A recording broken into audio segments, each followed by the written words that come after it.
श्रावण मासाला झाला प्रारंभ, करू शिवाच्या पूजेला आरंभ, ठेवू शिवाचे व्रत, होईल श्रावणी सोमवार सुफल संपूर्ण. श्रावणी सोमवारच्या आपण सर्वांना हार्दिक शुभेच्छा.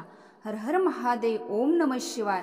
अमावस्याच्या दुसऱ्या दिवसापासून अर्थात श्रावण शुक्ल प्रतिपदेपासून श्रावण महिन्याला सुरुवात होते. 5 ऑगस्ट 2024ला सोमवारच्या दिवशी श्रावणाची सुरुवात होत आहे आणि योगायोगाने श्रावणातला पहिला सोमवार सुद्धा याच दिवशी आलेला आहे. या व्हिडिओमध्ये मी तुम्हाला श्रावणाच्या पहिल्या दिवशी आपण कोणकोणत्या गोष्टी करायच्या आहे, ज्या करणे खूप आवश्यक आहे याची माहिती देणार आहे. त्याचबरोबर पहिल्या श्रावणी सोमवारी शिवाची पूजा करताना आपल्याला कोणते नियम पाळायचे आहेत आणि अकाल मृत्यू भय टाळण्यासाठी या व्हिडिओमध्ये मी तुम्हाला श्रावणी सोमवारच्या निमित्ताने करण्याचा एक अतिशय प्रभावशाली उपाय सांगणार आहे. तेव्हा व्हिडिओ पूर्ण पहा. चॅनलवर नवीन असाल तर सबस्क्राईब करा. व्हिडिओ पाहत असताना सर्वांनी कमेंटमध्ये ओम नमः शिवाय टाईप करा. चला तर मग व्हिडिओला सुरुवात करते. नमस्कार मैत्रिणींनो, श्रावणाचा पहिला दिवस आणि त्यातल्या त्यात पहिला श्रावणी सोमवार आपल्या प्रत्येकासाठी अतिशय महत्त्वाचा असतो. कारण काही गोष्टी असतात त्या श्रावणी सोमवारीच करायच्या असतात. तर सगळ्यात पहिल्यांदा तुम्ही सकाळी लवकर उठा. त्याचबरोबर तुमची स्वच्छतेची कामे, अंघोळ हे सगळं आटपून घ्या. पहिल्या श्रावणी सोमवार असल्यामुळे या दिवशी तुम्ही पांढऱ्या रंगाचे वस्त्र परिधान करू शकता आणि तुम्ही पांढऱ्या रंगाचे वस्त्र या दिवशी परिधान करायचं आहे. लवकरात लवकर म्हणजे साधारण पहाटेपासून तुम्ही शिवलिंगाची पूजा करू शकता. तर हे तुम्हाला श्रावणीच नाही तर अखंड श्रावण महिन्यामध्ये करायचे सुद्धा आहे. ज्याच्या घरी अद्याप शिवलिंग नाही पण ज्याची इच्छा असेल त्यांनी ते पहिल्या श्रावणी सोमवारी नक्की खरेदी करावं. त्यानंतर त्या शिवलिंगाचा अभिषेक वगैरे करून तुमच्या देवघरामध्ये ते स्थापन करू शकता. नवीन शिवलिंग घ्यायचे असेल तर आपल्या देवघरामध्ये साधारणतः आपल्या अंगठ्या एवढ्या उंचीचा शिवलिंग असावं, त्यापेक्षा मोठं शिवलिंग असू नये. त्याचबरोबर शिवलिंगावर नाग नसावा आणि नंदीसुद्धा आपल्या देवघरामध्ये नाही ठेवला तरी सुद्धा चालतं. कारण बरेच जण विचारतात की शिवलिंग ठेवायचं म्हणजे नंदी असायलाच हवा, पण असं काही नाही. आपल्या देवघरामध्ये जर आपल्याला शिवलिंग ठेवायचं असेल तर आपण ते नाग नसलेले आणि नंदी नसलेले ठेवावं अशी मान्यता आहे. त्यामुळे तुम्ही शिवलिंग नक्की घेऊ शकता आणि त्यांना आपल्या देवघरामध्ये शिवलिंग ठेवणं शक्य नसेल किंवा मग प्रत्येक घराण्याचे काही ना काही नियम असतात की आमच्या घरामध्ये पहिल्यापासून शिवलिंग ठेवलं नाही पण आपल्याकडून काही ना होईना महादेवाची सेवा व्हावी, शिवलिंगावर अभिषेक व्हावा असं प्रत्येकाला वाटतंय. जेणेकरून व्रत केल्याचं थोडं का होईना पुण्य आपल्या पदरी पडेल, महादेव आपल्यावर प्रसन्न होतील, त्यांची कृपादृष्टी प्राप्त होईल. तर मग तुम्ही घरी शिवलिंग आणलं तर याचा दुसरा फायदा असा होईल की कोणत्याही प्रकाराची गर्दी गोंगाट नसताना एकदम शांतरीतीने तुम्हाला पूजा करता येईल. दुसरी गोष्ट म्हणजे आपल्या घरातील इतर सदस्यांना सुद्धा या शिवदर्शनाचा लाभ घेता येईल किंवा मग आपल्या जो काही मंत्र सूत्र म्हणत असतो त्यांच्या कानावर ते सुद्धा त्यांच्या कानावर पडतात. आपल्या घरातील ज्येष्ठ मंडळी असतात किंवा वृद्ध व्यक्ती असतात तर त्यांना आपण मंदिरात घेऊन जाऊ शकत नाही किंवा मग महादेवाची जे स्थानं आहे ते अगदी अडचणीच्या ठिकाणी किंवा भरपूर चढ उतार असतात अशा ठिकाणी सुद्धा असतात. तर मग त्याच कुठेतरी मन खात राहतं की मला महादेवाचे दर्शन करायचं होतं. श्रावण महिना आहे, अत्यंत पवित्र महिना आहे. तर मग घरच्या घरी तुम्ही विधिवतपणे अभिषेक केला, पूजा केली तर सगळ्या गोष्टी घडून येतील. मुख्य म्हणजे आपल्या घरातील लहान मुलांना सुद्धा एक चांगल्या प्रकाराचा संस्कार मिळेल. ते सुद्धा प्रत्येक गोष्टीमध्ये आपलं अनुकरण करत असतात. तर आपल्या घरी आज काहीतरी नवीन होतं, मग काय होतं ते तुम्हाला प्रश्न विचारतील किंवा मग एक उत्सुकता त्यांच्या मनामध्ये असते. तर सगळ्या गोष्टी तुम्हाला आनंद देऊन जातील. तर तुम्ही अवश्य शिवलिंग तुमच्या घरी आणा. कोणत्याही प्रकाराचा आणू शकता, दगडी आणा किंवा पारद शिवलिंग आणलं तरी वेगवेगळ्या धातूमध्ये सुद्धा शिवलिंग मिळतं, म्हणजे पितळेमध्ये सुद्धा मिळतं, तर ते सुद्धा तुम्ही आणू शकता. शिवलिंग कोणत्याही प्रकाराचं असेल तर ते देवाचे रूप आहे, ते अशुभ असू शकत नाही. त्यामुळे मग काही जणांचा प्रश्न असा येतो की नेमकं कोणतं घ्यावं. तुम्हाला आवडेल त्या पद्धतीचं शिवलिंग घ्या. फक्त आपल्या हाताच्या अंगठ्या एवढं उंचीचं शिवलिंग आपल्या घरामध्ये ठेवायची मान्यता आहे. ज्यांना अजिबातच घरी शिवलिंग ठेवणं शक्य होणार नाही, कारण पिढ्यानपिढ्या त्यांच्या घरी काहीतरी नियम पाळलेले असतात की आपल्या घरी नाही चालत, तर अशा तुमची अडचण असेल तर तुम्ही काय करायचं, तर दर सोमवारी कोणत्याही एका झाडाच्या कुंडीमध्ये किंवा दिवशी म्हणजेच श्रावणातील प्रत्येक दिवशी महिनाभर तुम्ही मग झाडाजवळ, मग ते फुलाचे झाड असेल फक्त तुळशीचे झाड सोडून इतर कोणत्याही झाडापाशी तुम्ही मातीचे म्हणजे पार्थिव शिवलिंग तयार करू शकता. पूजा झाली की 15 मिनिटांनी तुम्ही त्याचे विसर्जन करू शकता. म्हणजेच काय, ते शिवलिंग आहे आपण झाडापाशी ठेवलेले पूजलेले ते एका भांड्यात काढायचं आणि त्याच्याकडे पाणी ओतायचं. मातीचं बरोबर पाणी होऊन जातं, म्हणजे माती मिश्रित ते पाणी तयार होतं आणि ते तुम्ही पुन्हा झाडाला घालून देऊ शकता. यानंतर तुम्हाला बऱ्याच श्रावण सोमवारी उपवास करायचा आहे. बऱ्याच जणांचं पहिलं वर्ष असेल, पहिल्यांदा श्रावणी सोमवार करत असतात आणि काही जणांनी भरपूर वर्षापासून केलेले असेल शिवामूठ जे व्रत असतं. तर मग कोणत्याही प्रकाराचं व्रत जेव्हा आपण पहिल्यांदा सुरू करतो तर आपल्याला संकल्प घ्यायचा असतो. भले तुम्ही मागच्या वर्षी पण व्रत केलेले असेल, मग मागच्या वर्षी पुन्हा नव्यानं तुम्ही ते करत आहात, तर मग हा तुमचा दुसऱ्या वर्षीचा संकल्प असेल. किंवा मग पहिल्या वर्षी संकल्प करताना तुम्ही जर असं सांगितले असेल की मी एवढे एवढे वर्ष हे व्रत करणार आहे, मग तुम्हाला ते करण्याची गरज नाही. पण ज्यांनी फक्त व्रत वर्षानुवर्ष केलं, पण ते व्रत नेमकं कशासाठी तुम्ही केलं आणि त्यामागचा तुमचा उद्देश काय होता तुम्ही कधीच सांगितलेले नसेल, तर मग संकल्प करणं खूप आवश्यक आहे. श्रावण महिन्यातल्या कुठल्याही सोमवारपासून तुम्हाला संकल्प अवश्य करायचा आहे. संकल्प केल्याशिवाय कोणतेही व्रत सिद्धीत जात नाही. त्यामुळे या गोष्टीला खूप महत्त्व आहे. पूजा सुरू करण्यापूर्वी तुम्ही सगळ्यात पहिल्यांदा दिवा लावायचा आणि संकल्प घ्यायचा आणि त्यानंतर पुढच्या पूजेला सुरुवात करायची. यानंतर तुम्हाला महत्त्वाचं काम हे करायचं आहे. तुम्हाला तुमच्या देवघरामध्ये मंगल कलशाची स्थापना करायची असेल तर ती सुद्धा तुम्ही करू शकता. आता आपल्या ज्या कुलस्वामी असतात, जेव्हा आपण त्यांच्या नावाने मंगल कलश स्थापन करतो, तर मग काय करायचं, तुम्ही कलश यामध्ये पाणी घ्यायचं, त्यामध्ये थोडंसं हळद कुंकू अक्षता फूल ठेवायचं, 1 रुपयाचं नाणं आणि सुपारी सुद्धा टाकायची. महादेवांना कापूर आरती किती प्रिय आहे तुम्हाला माहीतच असेल. आणि आपल्या कुलस्वामिनीचा जर आपण फोटो बघितला किंवा मूर्ती बघितली किंवा त्यांच्या ठिकाणी म्हणजे स्थानी आपण जाऊन आलेलो असलो, तर तुम्ही हेही बघितलं असेल की त्यांच्याजवळ शिवलिंग असतं किंवा मग त्यांच्या डोक्यावर तुम्हाला दिसतं असेल की नाग असतात, तर म्हणजेच काय, त्या शिवशक्ती आहेत. त्यामुळे आपल्याला या मंगल कलशाच्या पाण्यामध्ये पेटता कापूर टाकायचा आहे, म्हणजे कापूरवडी प्रज्वलित करायची आहे, ती त्या पाण्यामध्ये सोडायची आहे. तुम्ही एखाद्या वाटीमध्ये वगैरे ती कापूरवडी प्रज्वलित करून घेतली की तो पेटता कापूर तुम्ही त्या मंगल कलशाच्या तांब्यामध्ये टाका आणि त्यानंतर तो पाण्यामध्ये शांत होऊन गेला की मग तुम्हाला त्या कलशाच्या कडेने 5 पानं लावू शकता. आंब्याची लावा, विड्याची लावा, काही हरकत नाही. आणि त्यानंतर त्याच्यावर नारळ ठेवा. नारळ पाण्याने भरलेला असावा, शेंडीवरती असावी.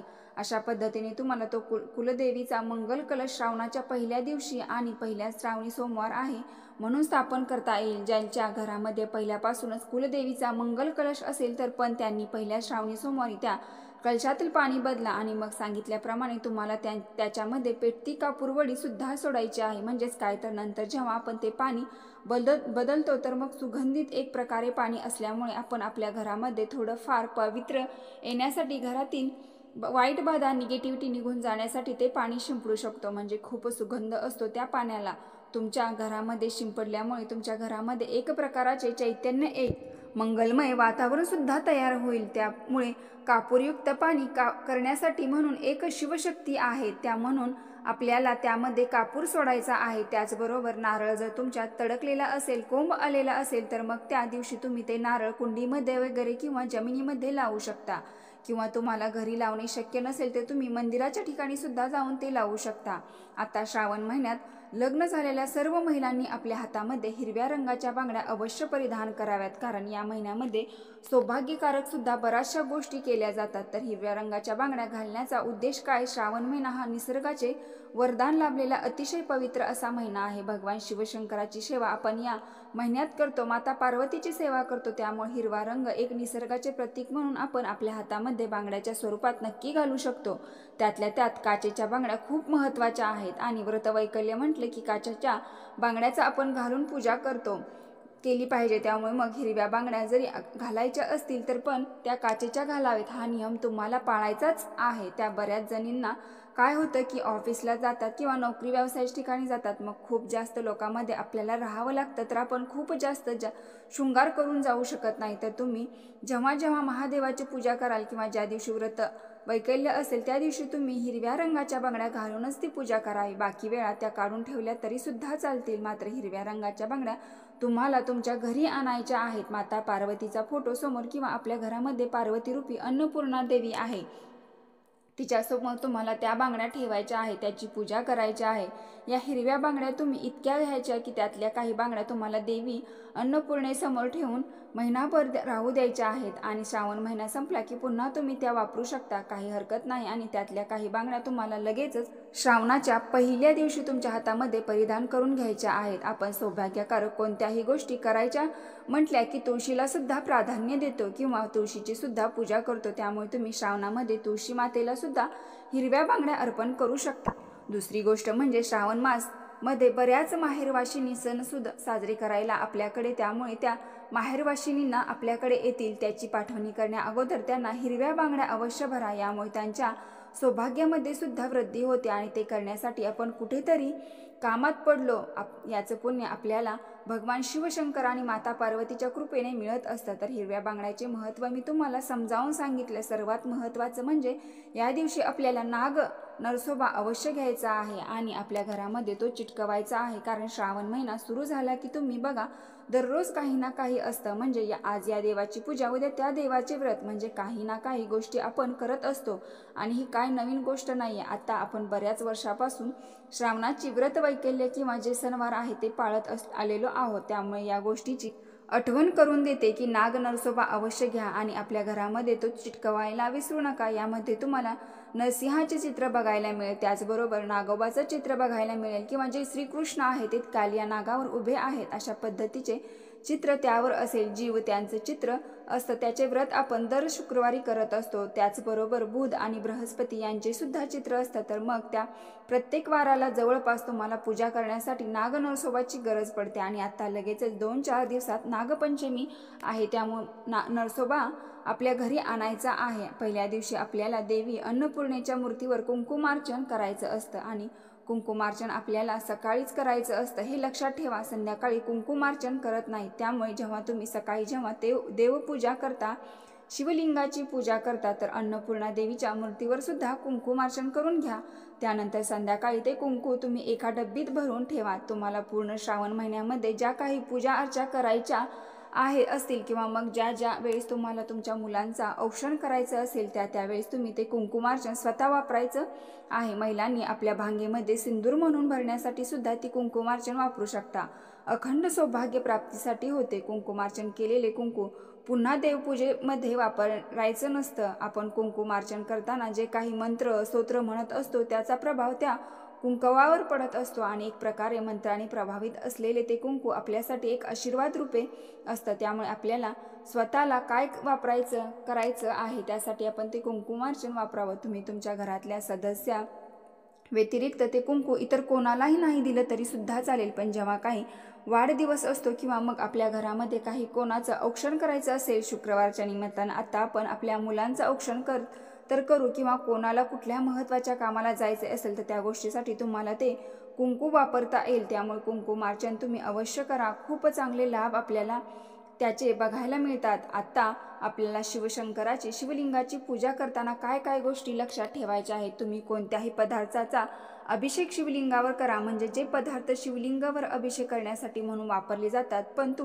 सुरुवात जी आहे ती पाण्याच्या अभिषेकानं करायची आहे. आणि ज्यांना गाईचे कच्चे दूध भेटणार नाही, म्हणजे आपण दूध वाल्याकडून बऱ्याच वेळा दूध घेतो, कोणी पॅकेटचं दूध घेतं, पण पॅकेटचं दूध शिवलिंगावर अर्पण केले जात नाही. त्यामुळे मग तुम्ही जरी दूधवाल्याकडून दूध घेणार असाल तर ते गाईचे शुद्ध दूध घ्या आणि ते गरम करण्या अगोदर तुम्हाला बाजूला काढून ठेवायचं आहे. त्याला आपण निरसं दूध किंवा कच्चं दूध म्हणतो की जे उकळलेले नसते, ते तुम्हाला शिवलिंगावर अभिषेक करण्यासाठी कामात येईल. त्याचबरोबर तुम्ही पंचामृताचा अभिषेक शिवलिंगावर करू शकता आणि ज्यांना गंगाजल वगैरे मिळत असेल त्यांनी गंगाजलाचा अभिषेक केला तरी सुद्धा चालेल. म्हणजे खूप जास्त पदार्थ असतील किंवा नसतील, पण पाण्याचा अभिषेक सुद्धा पुरेसा आहे. पाण्यामध्ये एक कापूर वडी एकदम बारीक पावडर करून टाकायची, जेणेकरून कापूरयुक्त ते पाणी तयार होईल शिवपूजेमध्ये. तर तसेही कापराला अतिशय महत्त्व आहे. आणि गंगाजल वगैरे उपलब्ध होईल की नाही किंवा इतर पदार्थ आपण नेहमीच घाईघाईत शिवलिंगावर अभिषेकासाठी वापरू शकतो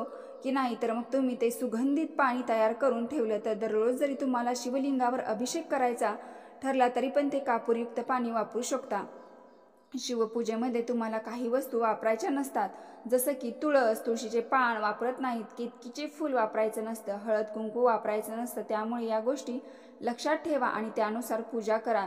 तुम्ही शिवलिंगावर बेलाचे पान वाहू शकता, धोत्र्याचे पान फूल वाहू शकता, धोत्र्याचे फळ वाहू शकता, बेलाचे फळ वाहू शकता, शमीचे पान मिळतं तर हेही सुद्धा तुम्हाला शिवलिंगावर वाहता येईल. आणि शिवलिंगाला गंध म्हणून लावण्यासाठी तुम्ही अगरबत्तीचा किंवा धुपाचा भस्म लावू शकता, विकत्रीची विभूतीसुद्धा लावू शकता. पांढरं चंदन असेल, पिवळं चंदन असेल, अष्टगंध असेल, बुका असेल किंवा मग गुलाल असेल तर हे सगळे गंध तुम्ही शिवलिंगाला लावू शकता. पण हळदी कुंकू जे आहे ते आपण देवींना वापरतो किंवा ते एक स्त्री शक्तीचं प्रतीक म्हणून पाहिलं जातं. सौभाग्य लेणं असतं महिलांचं, तर मग महादेव हे एक प्रकारे गोसाव्याचा अवतार आहे. त्यांचं स्थान स्मशानात असतं, त्यामुळे आपल्याला हळदी कुंकू त्यांच्या पूजेमध्ये वापरायचं नाही. ही गोष्ट तुम्हाला लक्षात ठेवायची आहे.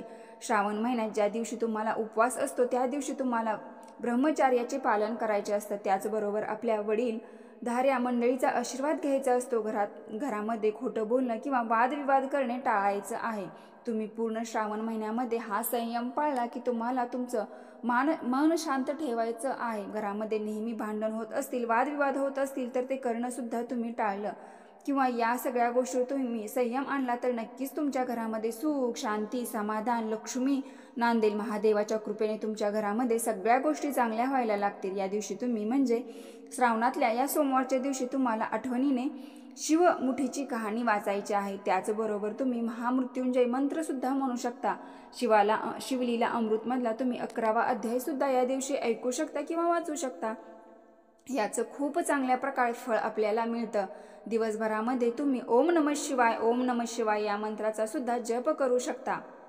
आता या व्हिडिओमधल्या सगळ्यात शेवटचा भाग म्हणजे श्रावणामध्ये आपल्याला प्रत्येक सोमवारच्या दिवशी अकाल मृत्यूचे भर टाळण्यासाठी म्हणून कोणता उपाय करता येईल ते बघूया. जेव्हा तुम्ही शिवलिंगाची पूजा करता तर शिवलिंगाच्या पूजेमध्ये तुम्हाला एक विड्याचे पान तूप किंवा तेल लावून ठेवायचं आहे. शक्यतो तूप असल्यास तूप लावा, पण अगदीच नसेल तर तुम्ही त्या पानाला तेल लावून ठेवू शकता. त्याच्यावर तुम्हाला थोड्याशा अक्षता म्हणजे तांदूळ सुद्धा ठेवायचे आहे. तर तुम्हाला या ठिकाणी प्रत्येक पहिल्या सोमवारी तांदूळ, दुसऱ्या सोमवारी तीळ, तिसऱ्या सोमवारी मूग, अशा पद्धतीने प्रत्येक सोमवारी हा उपाय केला तरी सुद्धा चालतो. तर त्या पद्धतीने तुम्हाला ते पदार्थ ठेवूनच ते घ्यायचे आहे. शिवलिंगावर आपण पहिली श्रावणी सोमवारी तांदूळ शिवामूठ म्हणून वापरतो, तर म्हणून त्या विड्याच्या पानावर तुम्हाला त्या पहिल्या श्रावणी सोमवारी अगदी थोडेसे म्हणजे चिमूटभर तांदूळ ठेवायचे आहेत. त्यानंतर सकाळी काय करायचं, जेव्हा चंद्र निघतो तर संध्याकाळी काय करायचं, जेव्हा चंद्र निघतो तर सर्वप्रथम चंद्रदेवांना एक तांब्यामध्ये पाणी घेऊन त्यामध्ये थोडंसं दूध, थोड्याशा अक्षता टाकून अर्घ्य द्यायचे. कारण महादेवांना आपण चंद्रशेखर सुद्धा म्हणतो, त्यांच्या डोक्यावर चंद्राची कोर असलेले आपण बघतो, त्यामुळे चंद्रदेवांना अर्घ्य देणे खूप आवश्यक आहे. त्यानंतर काय करायचं, तुम्ही सकाळी पूजेमध्ये जे विड्याचं पान थोडंसं तेल किंवा तूप लावून ठेवलेले होतं त्याच्यावर अक्षता ठेवल्या होत्या, तर त्या अक्षता पहिल्यांदा काढून एखाद्या वाटीमध्ये ठेवायच्या. त्यानंतर ते तेल तूप लावलेले पान तुम्ही देवपूजेमध्ये जो दिवा लावलेला आहे तर त्याच्यावर धरायचं आहे.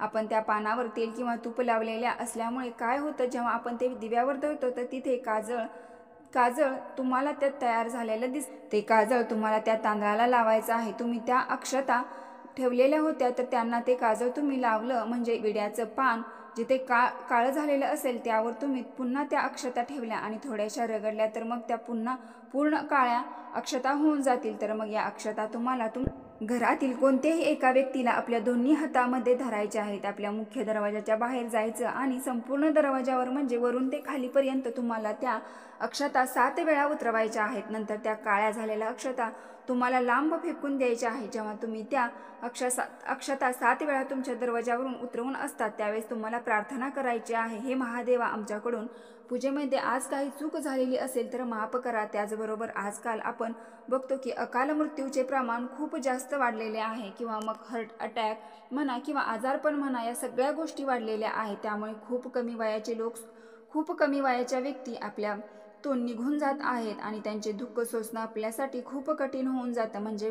जाणारा एका वाटेने जातो पण त्यांच्या मागे त्यांचे जे कुटुंब असतं त्याची खूप हाल होते किंवा मग त्यांना खूप दुःखदायक या गोष्टी वाटतात. तर मग आजकाल मृत्यूचे भय टाळण्यासाठी किंवा कोणत्याही प्रकाराचं अपमृत्यू भय आपल्या घरी येऊ नये यासाठी आपल्याला हा उपाय करायचा असतो। प्रत्येकाने हा उपाय करून बघा। महादेवाचे स्मरण करत करत तुम्ही हा उपाय करायचा असतो। आणि आपलं जे सत्यनारायणाचं पुस्तक असतं त्यामध्ये सत्यनारायणाची पूजा असेल किंवा मग सत्यनारायणाची कथा असेल तर त्यामध्ये सुद्धा हे सांगितले आहे की महादेवाची पूजा असेल किंवा सत्यनारायण भगवान यांची पूजा असेल तर त्यामध्ये आपण बुक्याचा किंवा काजळाचा वापर करू शकतो। तर मग विड्याच्या पानावर आपण तेल किंवा तूप लावलं की त्याच्यावर ते काजळ येतं, म्हणजे दिव्यावर आपण जेव्हा ते पान धरतो तर त्याच्यावर ते काजळ येतं आणि ते काजळ म्हणून मृत्यू टाळण्यासाठी म्हणून आपण महादेवांना सुद्धा तुम्हाला या काजळाचा गंध लावायचा असेल, श्रीकृष्णांना लावायचा असेल तर ते सुद्धा तुम्ही अशा पद्धतीने काजळ बनवू शकता।